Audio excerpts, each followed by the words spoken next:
C'est mieux de mourir. C'est mieux de mourir que de vivre dans les conditions de l'homme noir, de l'humanité africaine sur le continent africain. Vous n'avez pas d'eau. Délestage matin, midi et soir. Pas d'hôpital. Les écoles sont des laguerres. On n'a rien. On ne contrôle rien sur notre territoire. Aujourd'hui, où il y a une opportunité qui s'est présentée aux peuples africains que nous n'avons jamais eu depuis des siècles. Mais qu'est-ce que ça coûte aux Africains de se lever? Au Bénin, vous attendez quoi pour vous lever? Vous attendez quoi? Rester sur la toile, bavarder, se lamenter du matin au soir, au Togo, en Côte d'Ivoire, en Gambie, en Guinée-Bissau. Partout en Afrique, les gens bavardent, ils se plaignent. Dans toute chose, il y a un processus. Il fallait d'abord expliquer et faire comprendre aux Africains la réalité de la situation. Ça a mis 10 ans, mais aujourd'hui, du fin fond de l'Afrique, tout le monde sait la vérité. Maintenant que nous savons la vérité, nous ne pouvons pas rester dans des analyses matin, midi et soir. Parce que ces gens-là sont machiavéliques. Et je vous ai dit, tout le système est basé sur l'exploitation de l'Afrique. Il faut tenir les Africains en condition de faim, de misère, d'humiliation pour pouvoir continuer à les exploiter. Parce que si ces gens-là sortent de nos griffes, là, on est foutus. Voilà la réalité de la chose. Ce n'est plus le moment des longs discours, mais c'est le moment des actions. Au Togo, levez-vous. Levez-vous. Au Bénin, levez-vous. Au Gabon, levez-vous. En Côte d'Ivoire, Ouattara va inaugurer des ponts. Alors que les Ivoiriens n'ont pas à manger. J'ai dit dans les bateaux qui débarquent en Italie ici, les plus nombreux sont les Ivoiriens. Je vous parle des chefs du ministère de l'Intérieur d'Italie. Les plus nombreux sont les Ivoiriens. Et nous savons, comme la sœur l'a dit, à la chute du mur de Berlin, quand ils ont transporté Ouattara du Fonds monétaire international pour venir le déposer sur l'Afrique, le mettre comme premier ministre en Côte d'Ivoire, c'est lui qui est venu avec les ajustements structurels. Ouattara est un danger pour tous les peuples d'Afrique. Macky Sall est un danger pour tous les peuples d'Afrique. Mais faisons très attention. Nous sommes en train d'oublier ce que notre frère Sonko est en train de suivre de ce régime criminel néocolonial dirigé par Macky Sall et les indignes qu'on appelle classe dirigeante sénégalaise. Je répète, les indignes qu'on appelle classe dirigeante sénégalaise. Vous n'avez pas honte. Vous savez tous les enjeux qui sont là. Vous savez tous que la jeunesse sénégalaise est en train de combattre pour son futur. Et vous êtes là, vous êtes tranquille. Vous vous taisez devant une telle injustice. Cette terre, c'est que tu vas regarder la misère autour de toi. Tu n'as pas honte. Vous n'avez pas honte. Nos dirigeants, vous n'avez pas honte. Parce que vous arrivez à manger quelques miettes. Et tout le peuple africain est dans la misère, humilié. La mer Méditerranée est devenue notre cimetière. Nos enfants sont jetés dans les rues en Europe, ils dorment dans les rues partout. Et ils viennent, ils ramassent toutes nos richesses, ils déversent tous les produits toxiques sur notre territoire. Un dégât ambiental qui est incalculable. La classe dirigeante africaine, un peu de dignité pour vous. Vous n'avez pas honte. Vous n'avez pas honte d'être dans ces conditions-là, de voir votre peuple comme ça, en pensant seulement à votre petit jardin, à vos petits intérêts. Vous n'avez pas honte. Les militaires africains, vous n'avez pas honte. Quand vous regardez le jeune Koïta, ça ne vous fait pas honte. Quand vous regardez le jeune Ibé, vous n'avez pas honte. Quand vous regardez aujourd'hui les militaires du Niger en train d'affronter les entités démoniaques occidentales, ça ne vous met pas mal à l'aise.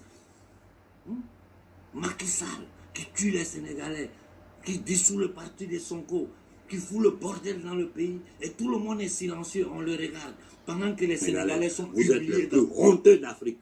Vous faites honte.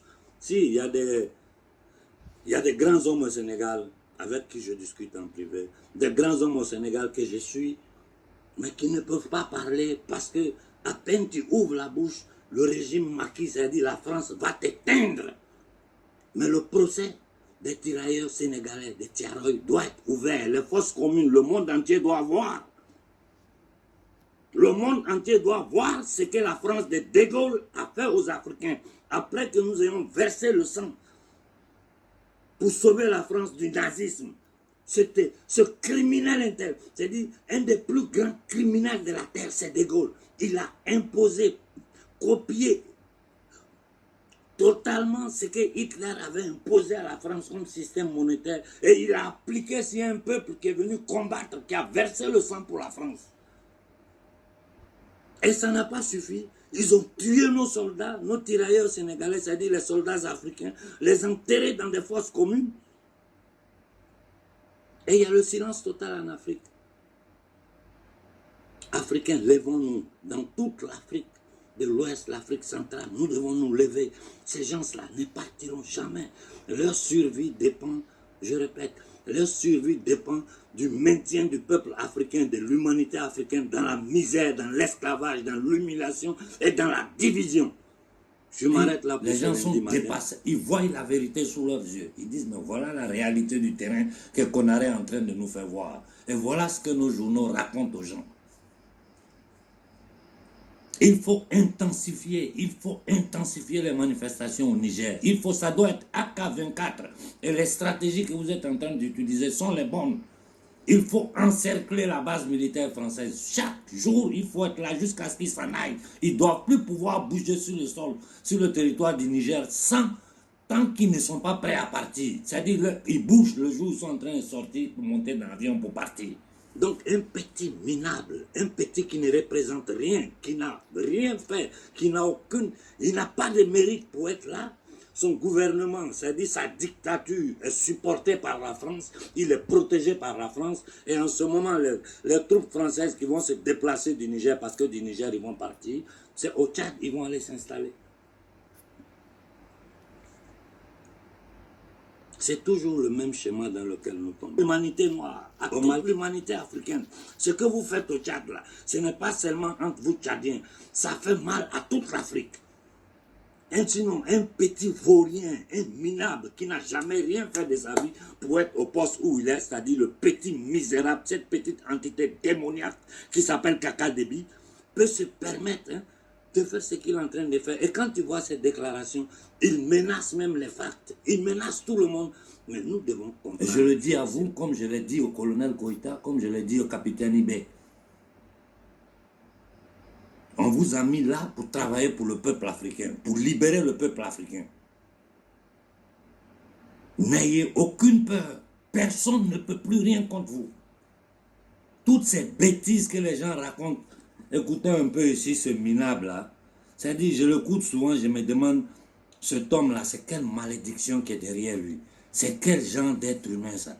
Moi, c'est-à-dire, d'abord, il faut que vous compreniez quelque chose. Tous les chefs d'État africains sont des francs-maçons. Ils ont tous été initiés ou à la Grande Loge de France ou au Grand Orient de France. C'est-à-dire, certains même font partie des deux loges. Chose paradoxale, ils font partie des loges. C'est du n'importe quoi. Laissons tomber ces choses-là. Vous avez tout compris. Vous avez tous compris que ce sont des entités démoniaques. Le minable du Bénin. Les notes des services secrets occidentaux, je dis bien des notes des services secrets occidentaux, que moi j'ai eu sous mes yeux, je les lis. Les gens rient, ils passent son temps chez les sorciers. Autre à être un franc-maçon, le talon là, c'est un franc-maçon. Autre à être un franc-maçon, il passe son temps chez les sorciers. Mais le sorcier ne peut rien contre le bon Dieu. Les sorciers ne peuvent rien contre le bon Dieu. Le gouvernement est là pour servir, et non pour se servir, ou servir quelques puissants du jour ou de la veille. Le peuple aime la liberté.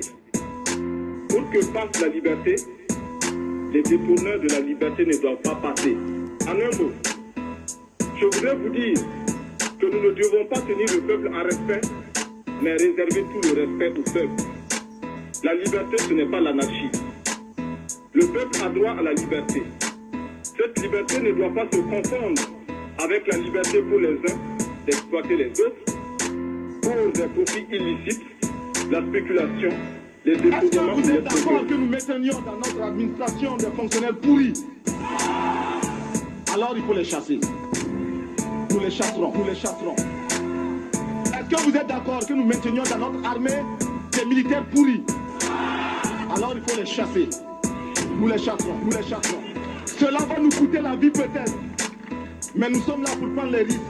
Nous sommes là pour oser et vous êtes là pour continuer la lutte coûte que coûte. La patrie ou la mort. Nous vaincrons, nous vaincrons, nous vaincrons, nous vaincrons, nous vaincrons.